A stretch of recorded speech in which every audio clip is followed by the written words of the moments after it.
The first question was from Crystal. She was asking about twins.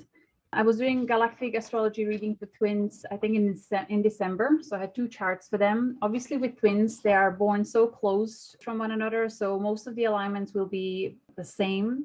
But in terms of big stars alignments, their differences were in their ascendant, moon, and midheaven. They had different fixed stars alignments there.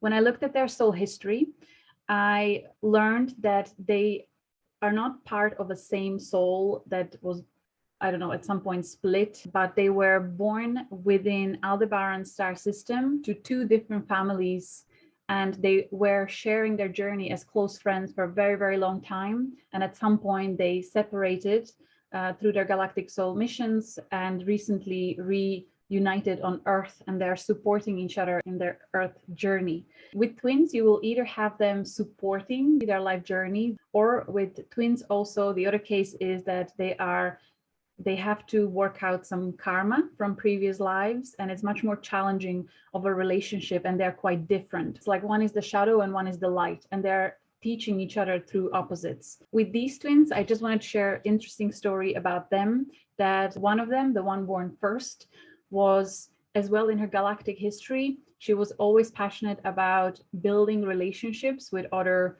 beings. She's very much this kind of diplomat streak, connecting many different people, and she became most alive when she was exploring new places and meeting many different types of people.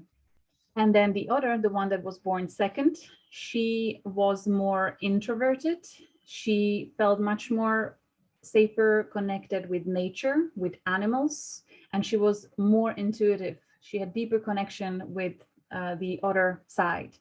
I saw a story of them being on a spaceship, members of Galactic Federation of Worlds, and this firstborn twin, I'm not sure what was the exact role, but she was meeting and welcoming and talking. She was very much networking with many different types of beings. And then this second-born twin, she was rarely seen amongst all the other beings on the ship. She actually had her own quarter, her own room at the part of the ship that was close to the nature. This was a really large ship, like a mothership, I presume. So they had their trees and vegetation and even pet animals on that ship. And she, this more intuitive, more introverted twin, her role was to tune in for the crew members whenever they needed to tune into the cosmic mind or to higher dimensional beings from, say, Andromeda or elsewhere. That answered one of my questions. I always pondered, when Elena talks about the military portion of Galactic Federation of Worlds or the scientific portion members, they are like fourth density human beings that have very much military and scientific perspective.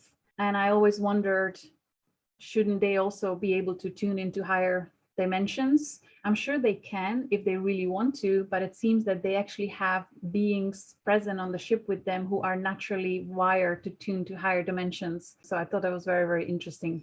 I wanted to share this one with you.